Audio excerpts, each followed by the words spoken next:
Welcome to the Canadian Expat, where we continue on our journey speaking with Canadians that are living abroad so that we might gain a bit of inspiration, obtain some advice, and perhaps hear a few cautionary tales. Today, we go to Dubai.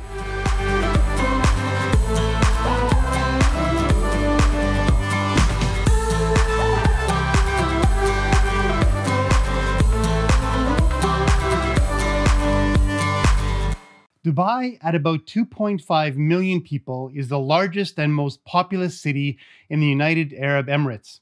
It is also the capital city of the Emirate of Dubai. Recognized as a city of extremes, it has been called the Las Vegas of the Middle East. It hosts 7 of the 10 tallest hotels in the world's largest shopping mall, an indoor ski hill, and lays claim to about 40% of the global physical gold traded annually. Something that I just learned is that oil and gas accounts for only about 5% of the revenue that flows through Dubai. The vast majority of the money that circles through the city comes from real estate, construction, and the trade and financial services sector. And I believe this is a great opportunity to segue into the introduction of my next guest.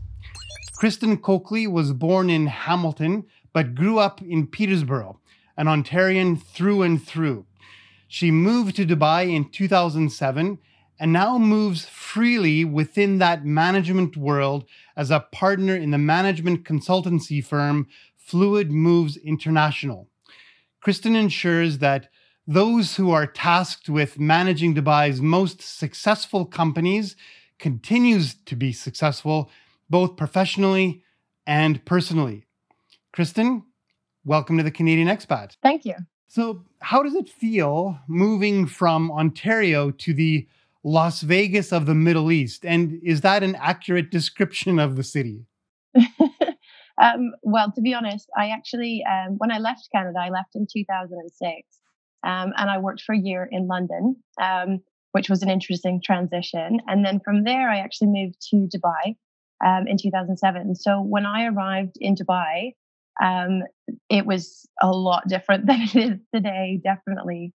Dubai is a Las Vegas in the desert in that things change so rapidly. I mean, I can go on holiday for a month and come back and, there's new buildings and, the roads may have changed. So when I first got here, every day driving to work would be a different route because the roads would have changed or, new buildings were springing up left, right, and center. But there were still a lot of development areas, I guess, in Dubai. So it's been really interesting over the past 13 years to see Dubai change so dramatically from almost being sort of a small city where, expats, we would go to the mall and you would run into, 20 people that you knew. So it was a really small, close-knit expat community. And now it's a bustling hub of, people from every culture around the world and, different industries. And it's changed a lot in the past decade. I bet. You must have seen some crazy stuff in Dubai over the past 12 years. I think anytime you're in a sort of an expat community where it's largely expats and everyone's sort of away from home, I mean, it's obviously lovely because lots of people want to meet each other. So you make friends quickly, but you have to really put yourself out there as an expat because you are away from your family and from your home. So you want to be out there and meeting new people and trying out new things. I think my first year here, I can remember leaving my house every day, sort of skipping out, thinking this feels like summer holidays because it was so sunny all the time. And I'm pretty sure that I actually spent every cent that I earned my first year, just because you want to be out there and you want to be meeting people. And I think I went skydiving and crab hunting, and I went camping in the desert and beach days and, bars and clubs. And it's such a variety of things that you can do out here that you kind of just never know what's going to come up. Kind of a perpetual summer, it sounds like. Well, yes, different variants of summer, I suppose. I mean, right now we're in the midst of our hottest part of the summer. So it's anywhere between 40 to 47 degrees right now. So mostly indoor living at the moment. So I understand that you're part of the Canadian Business Council in Dubai. So that must feel good to have that support, though. Yeah, it's nice. I mean, it's nice to network out here. I think it is. I mean, I'm also part of a Canadian mums group because I've got two young children, and that's sort of a nice community support where women can kind of reach out to each other and just kind of reminisce about home, or ask about what the conversions are for coming from Canada to try to find the things you're used to. So that's kind of nice. And from the business perspective, it's just nice to be connected, I guess, to home and to the way we do things back home, I think, because I mean, here, I mean, yes, it is amazing that we're surrounded by so many cultures and, so many different nationalities. And I'm very blessed to have such a variety of friends from across the world, which is one of the things I treasure most about living out here. But I do think it's nice to have that little bit of connection to home and to the way we're used to working. I guess if that makes sense. Yeah, absolutely. So, what does it take to be successful in Dubai? Well, I think you definitely have to be adaptable. One of the things, you back home, you kind of know the lay of the land, or the rules. Things function according to systems, and you kind of know the systems, even if sometimes they don't make sense, but they're your systems, so you know them. When you come to Dubai, I mean, especially when I got here, still remember going for my driving license, and I had my Canadian license, and they needed like 15 passport photos and a whole bunch of forms filled out. And I went into an office, and so then they had me fill out another form and stapled some passport photos to it.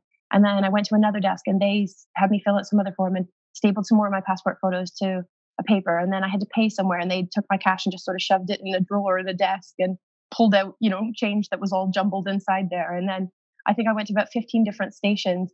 And then at the last one, they said, "Okay, we're going to take your picture for your driving license." And I was like, "Another picture, more than 15." So it's So you're not exaggerating. You actually had to bring in 15. yeah, yeah. And then I still ended up they took my photo to put on my driving license. So it's just the systems are just different. And so, it's easy to become really frustrated and think, well, this isn't working, or the system is stupid. But that doesn't change the fact that the system exists. So I think one of the things being an expat here is that you need to acknowledge that things are not going to run the way you want them to, and that sometimes it's going to be frustrating. And you've just got to sort of be very patient and, kind of figure out the system and work through it. It doesn't mean we don't push back. I mean, I think part of being responsible global citizen is pushing back wherever we live in the world, to change the systems for the better for other people and for ourselves. But I think that's part of belonging to the place that you live in. So we may not be citizens, but that doesn't mean that we still don't contribute. So I think that that's really important to be adaptable, to be patient, to understand that our way is not the way here, and to embrace really the things that are different about being here. I mean, I've had some fantastic experiences living out here. I've been lucky to be part of two banking startups. And I can remember when I signed on for the first one thinking, when in my life am I ever going to be part of starting up a brand new bank? Like, I have to take this opportunity. It's a once in a lifetime opportunity. And then it came up again, and I had a second opportunity to do it. So it's just, this is a place where things are being built, and, there's so much opportunity, but you have to be ready to work hard and ready to, I guess, to adapt to the systems. But also, I think it's really important to set boundaries as well, because it's easy to get swept up in that. Dubai is, a lot of glitz and glamour, and yes, there's 5-star hotels, and you can eat out every night of the week, and there's the lifestyle is very different here, which is great, but it's easy to be swept away in that. So I do think it's really important to sort of set boundaries around, family time and time for yourself, and realizing that maybe I don't need the newest upgraded version of my car, or the flash house that I maybe can't afford. So it's about using your head a little bit and not getting swept away with the excitement of being in a big global city where there are a lot of people who have the money to do that. So it's just living within your means and being sort of smart about how you approach that. You can definitely live a great life, and you can be involved in a lot of things, but there's also no reason to be bankrupt, or have trouble financially, be kicked out of the country, and have those kinds of things happen to you, because you've got to be smart about it out here, because the rules are different. I understand that going into debt in Dubai can be troublesome. Definitely. Yeah, I mean, it's dangerous. They don't have the same bankruptcy laws. And you have to also consider we're not citizens. I mean, in our home country, we're paying taxes into the system, and we have certain expectations of what that means. But out here, it's different. They didn't have redundancy laws until 2008.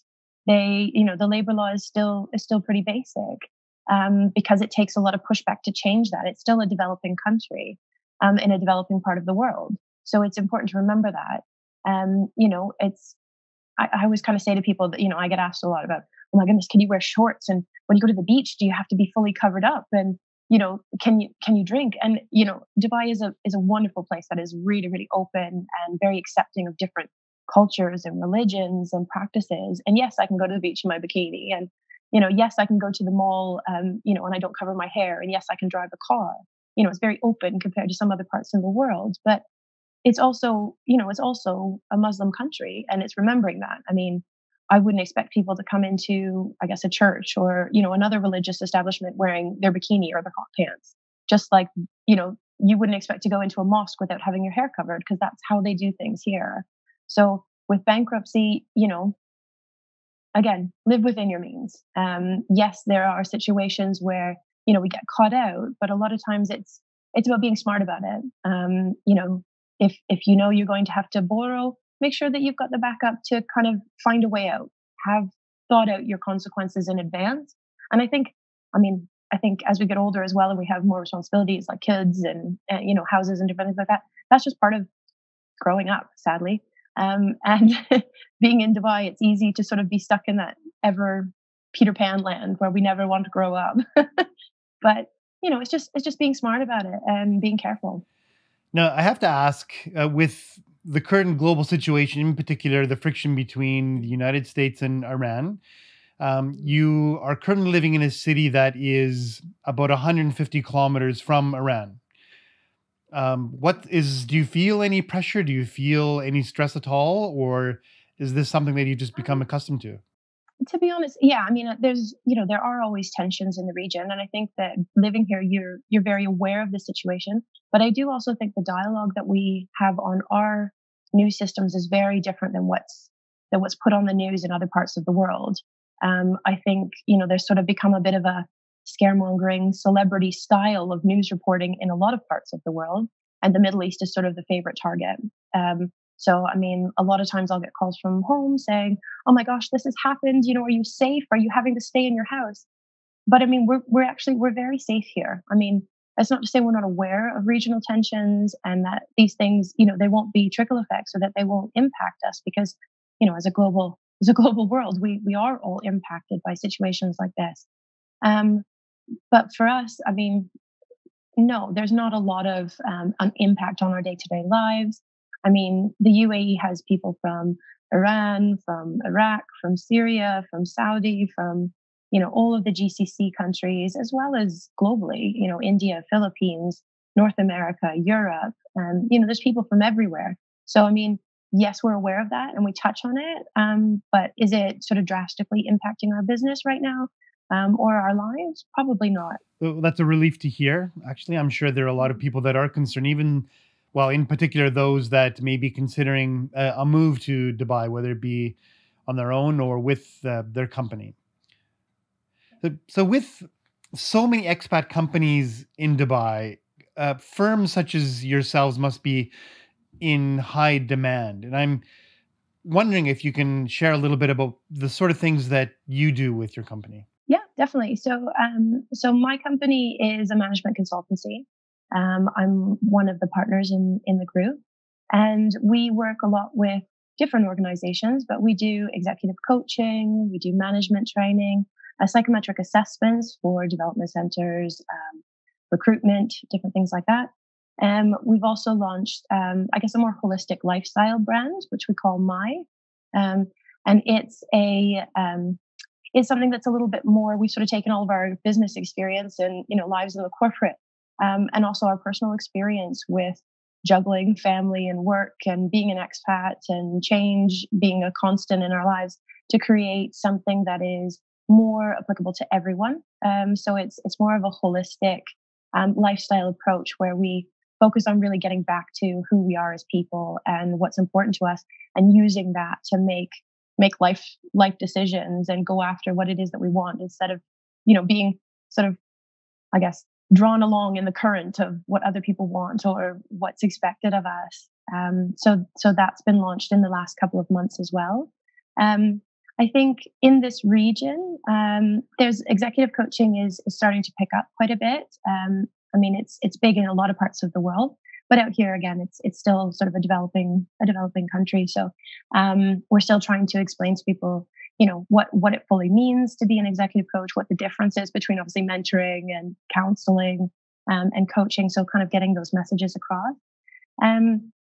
But with me, because obviously, I mean, being an expat, having moved countries a couple of times, being a mom of young kids, having my own business, but I've worked in startups, I've worked in businesses, both sort of, like I said, from the startup side, but also redundancy. So the downside and having to exit people out the other end. So I've worked sort of full cycle within the business world as well. And I think with my expertise in I guess change management, that's really done me a lot of good, because I think change is something that a lot of people find quite scary. And there's, there needs to be a real realization that we don't have to do that on our own. The most successful people in the world don't do it on their own because they ask for help. And yet somehow so many of us feel like that almost determines the value of what we're able to give, is that we can stand and do it completely on our own. And which just doesn't need to be, it doesn't need to be there. So it's really shifting that mindset, because coaching is so beneficial for everyone. If you want to set goals, or if you want to figure out where you're going, or you want to make those changes, you're moving to a new country, you're moving to a new job, looking to get promoted. All of those things have an element of that, having to put yourself out there and really take a risk. And coaching can be a great way forward for that. So what about being a Canadian in that environment? Does it help at all to be a Canadian? Well, yeah, I do. I mean, I think I've been very lucky. I mean, again, there is always that sort of, well, you're a woman and you're a Western. How does that mean? How do you integrate into the Middle East? But I've been very blessed to have really very minimal problems. I think as a Canadian, there's sort of that recognition of the value of our education systems. The value of our work ethic and what we bring to the table. So I think there's sort of an inherent understanding of that, which was a great starting point for me. And when I showed up here, I never visited and I didn't have a job, so I needed to start putting myself out there, and having that as my background really gave me the confidence to put myself out there and to go for jobs, even in industries that I hadn't really worked in before. So I think that was definitely a benefit. And I know that now with my business as well, being part of the Canadian Business Council, it does open doors, because I think when you're in places where there's so many other cultures and so many different, having a commonality between people. So, being from Canada or being from North America or being a woman as well, these are all things that sort of connect us and sort of can be used as, I guess, sort of as a way to open doors to talk to people. And I think as a woman, I get a lot of questions about, you're a woman in a Muslim country, and what does that mean? But I mean, yes, there's still sort of the traditional, CEOs would, they want a gray-haired male to be their coach because that's the way it's done. Or, I worked for a company where I was one of 5 women, and I was, one of 2 that were on the senior management team. So how do you break into that sort of boys club to get your voice heard? So that's been an interesting learning. But again, being a Western expatriate female out here, I've been very blessed to have very few issues. I don't think that that's necessarily the same situation that everyone finds themselves in. Kristen, thank you so much. This has all been tremendous information, great advice. I wish you the best of luck in the remainder of your stay in Dubai and wherever the road takes you in the future. Thank you very much. It was great to chat. And thank you for watching this video. If you enjoyed the video, I'd appreciate if you click that like button. If you haven't subscribed yet, please do so. And if you'd like to participate in one of these conversations, I would invite you to write in the comment section and reach out to us. Let us know where you are, and we'd love to have you on to hear your expat story. Until next time.